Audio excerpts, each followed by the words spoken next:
अजितदादांच्या निधनामुळे संपूर्ण राज्य शोकाकुल असतानाच अजितदादांच्या अनुपस्थितीत सूत्रांकडून ज्या वेगाने घडामोडी घडत होत्या तो वेग आता शून्य आहे. कारण दादा नाही आहेत. दादा म्हणाले होते, कळ्यांनो राजकारण फार वेंगाळ आहे आणि त्याचीच प्रचिती गेल्या काही दिवसात आपल्याला पाहायला मिळत आहे. नमस्कार, मी दीपक दारोकार आणि ब्राईट महाराष्ट्रामध्ये तुमचं स्वागत आहे. ज्यांचे राजकीय करिअर हे धोक्यात आले आहे त्यांच्या हाती आता सत्तेच्या चाव्या गेलेल्या आहेत. अजितदादांच्या पक्षाच्या हे चाव्या त्यांच्या हाती गेल्यामुळे विलिनीकरणाला कुठंतरी थारा मिळताना दिसत नाही आहे. एवढेच नाही तर शरद पवार यांच्या पक्षाकडून हे विलिनीकरण व्हावे याकरिता जी भाषा बोलली जात आहे त्याला प्रतिसाद म्हणून कुठलाही अजितदादांच्या पक्षाकडून प्रतिसाद आपल्याला पाहायला मिळत नाही आहे. हे दोन्ही पक्ष एकत्र यावेत अशी दादांची इच्छा होती आणि साहेबांनी तेही सांगितलं आहे, ही माझी इच्छा आहे, हे देखील साहेबांनी सांगितलेलं आहे. त्यामुळे विलिनीकरण विरुद्ध अस्तित्व आता हा सामना इथून पुढे आपल्याला पाहायला मिळत आहे. असे असले तरी सुनेत्रा वहिनींचे नाव पुढे करणे केवळ हा सहानुभूतीच मिळवण्याचा प्रयत्न नसून पवारांचा टॅग वापरून आपले राजकीय स्थान सुरक्षित करण्याचा हा प्रयत्न असू शकतो.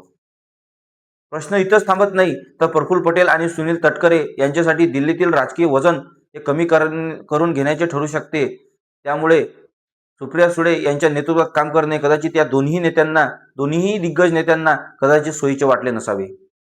प्रश्न इथंच थांबत नाही तर अजितदादांचा आग्रह हा कौटुंबिक आणि राजकीय एकतेसाठी होता, जेणेकरून पवारांचा वारसा हा एकसंघ राहील याकरिता अजितदादांचा आग्रह असावा.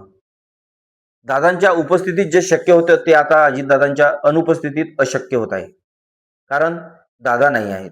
दादांनी घेतलेला निर्णय हा सर्व असता. त्यामुळे दादांचा निर्णय दादांच्या उपस्थितीत जर दोन्ही पक्षांचं विलिनीकरणाचा तिळा सुटला असता तर तो जेवढा शक्य असता.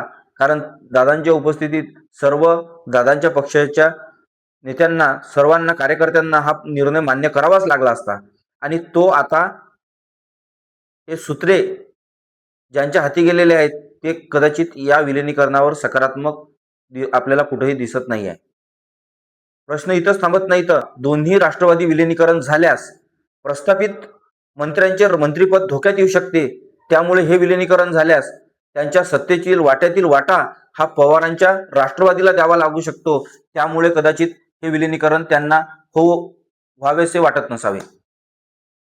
आता विलिनीकरणाचा जो मुद्दा आहे तो अजितदादांच्या गटाचं अस्तित्व टिकवणे हाच दादांच्या गटाला महत्वाचा मुद्दा वाटत आहे असं आपल्याला पाहायला मिळत आहे.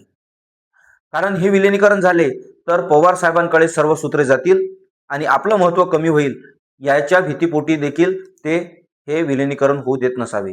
यामागे आणखीन एक प्रश्न उपस्थित होत आहे.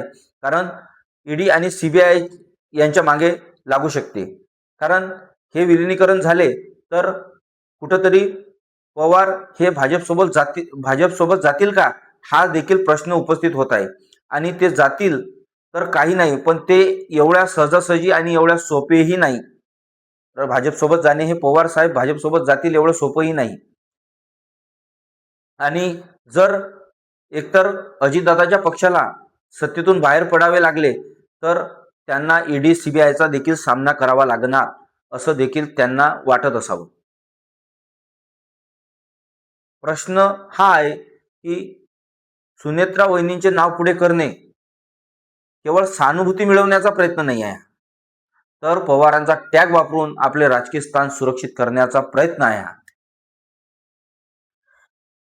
असं नाही की सुनील तटकरे आणि प्रफुल्ल पटेल यांनाच हे विलिनीकरणासंदर्भात आहेत. यामागे काही आणखी मंडळी आहेत की त्यांना सुद्धा हे विलिनीकरण व्हावेसे वाटत नाही.